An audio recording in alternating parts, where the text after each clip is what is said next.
আসসালামু আলাইকুম রহমতুল্লাহ। আসলে দেখেন একজন মানুষ কিভাবে এত বড় একটি গরু, প্রায় অ্যারাউন্ড 2 লক্ষ টাকার একটি গরু কিভাবে আসলে শুয়ে ফেলে। আসলে আল্লাহ পাক রব্বুল আলামিন যেহেতু কোরবানিটাকে আমাদের উপর ওয়াজিব করে দিয়েছেন, এজন্য কোরবানিকৃত পশুটাকেও যেন আমরা সুন্দরভাবে সুচারুভাবে তার প্রাণটা আসলে যায়, সেই ক্ষেত্রে আমরা আসলে সোচ্চার থাকবো।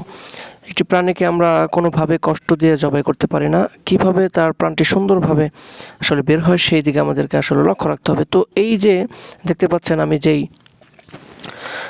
এখানে বাতটি দিচ্ছি, যেখানে এটাকে চায়না বাত বলা হয়, তো আপনারা শিখে রাখুন। এই বাত দিয়ে কিন্তু আপনারা আসলে একাই একটি গরুকে, যত বড়ই গরু হোক না কেন পৃথিবীতে, আপনারা কিন্তু শুয়ে ফেলতে পারবেন।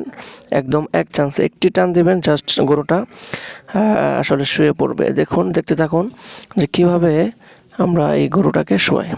এখানে আমি আছি, আমার সহযোগী হিসেবে কিছু কষাই আসে, তো তাদেরকে আমি এই জিনিসটা শেখাচ্ছি এবং আপনারা চাইলেও শিখতে পারেন।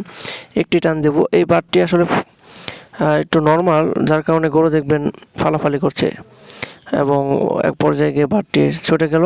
পরবর্তী সময়ে আমরা এটাকে আবার রিকভারি করব। তো দেখুন, দেখতে থাকুন। এখন যেটা করব, ওর যে বাতটি পেছনের দিকে ছিল এটা পায়ের দিকে চলে এসেছে, ওটাকে উপরে উঠিয়ে দেব। দেন আসলে আমি একটি মাত্র টান দেবো। একটি মাত্র টান দেওয়ার পরেই কিন্তু দেখবেন গরুটি অলরেডি মাটিতে আসলে শুয়ে পড়েছে, তার কোনো শক্তি আসলে থাকবে না। এই দেখুন, এই যে আমি টান দিলাম, পড়ে গেল, শেষ। এরপরে বাকিটা আপনাদের কাজ।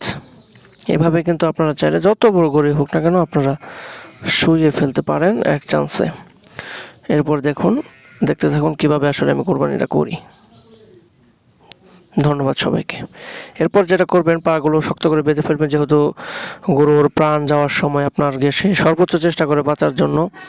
এই জন্য পাগুলো ইম্পর্ট্যান্ট, পাগুলো সুন্দর করে বাঁধতে হবে, যাতে করে সে কোনো ব্যতিক্রমী আক্রমণাত্মক না হয়ে যেতে পারে, উঠে না পড়তে পারে। এই জন্য আপনারা সচেতন থাকবেন। তো পাগুলো আমরা বেঁধে নিচ্ছি। পা বাঁধার পর দুটো পাকে আমরা একসাথে করে দেব। একসাথে করলে যেটা হবে, সুন্দর একটা গোছালো অবস্থায় চলে আসবে, আর সে নড়তেও পারবে না। এবং সবচেয়ে গুরুত্বপূর্ণ যে বিষয়টা, সেটা হচ্ছে মাথার দিকে কিন্তু শক্তিশালী মানুষ থাকা চাই, কারণ মাথা অনেক শক্তিশালী জিনিস, মাথায় তার প্রচণ্ড শক্তি থাকে। তো মাথা যদি আপনি সুন্দরভাবে না ধরেন, তাহলে কিন্তু আপনার আঙ্গুল কেটে যাওয়ার সম্ভাবনা আছে। আপনি কথার কথা মাথা সুন্দরভাবে ধরলেন না, ইমাম সাহেব একটি পোজ দিল বা কর্ষা সাহেব, তখন কিন্তু দেখা গেছে আঙ্গুল পড়ে যাওয়ার সম্ভাবনা আছে। আর অবশ্যই ছুরিকে ধারালো করতে হবে। জবাই করার আগে অবশ্যই ছুরিটা ধারালো করে নেবেন, যাতে করে যেটা হবে আপনার এক চান্সে কিন্তু গরুর, যত বড় গরুই হোক না কেন, গলাটা আসলে পড়ে যাবে। তো দেখুন, গ্রামের মানুষ তারা কিন্তু অনভিজ্ঞ। হুজুর আমার হাতে আসলে ছুরিটা তুলে দিলেন, দায়িত্বটা আমারই।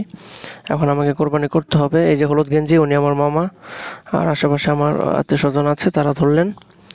তো এই যে বিসমিল্লাহি আল্লাহু আকবার, বিসমিল্লাহি। দেখছেন, মাথাটা ভালো মতো না ধরার কারণে কিন্তু এটা স্লিপ খেয়ে গেছে। আল্লাহ না করুক, এটা তো কারো আঙ্গুলেও পোঁচ লাগতে পারতো। দেন আসলে আমি আবার কোরবানি করে দিলাম, বিসমিল্লাহি আল্লাহু আকবার। তো এইভাবে চাইলে আপনারা আপনাদের প্রিয় বস্তুকে কোরবানি করতে পারেন। ধন্যবাদ। যদি এই ভিডিও থেকে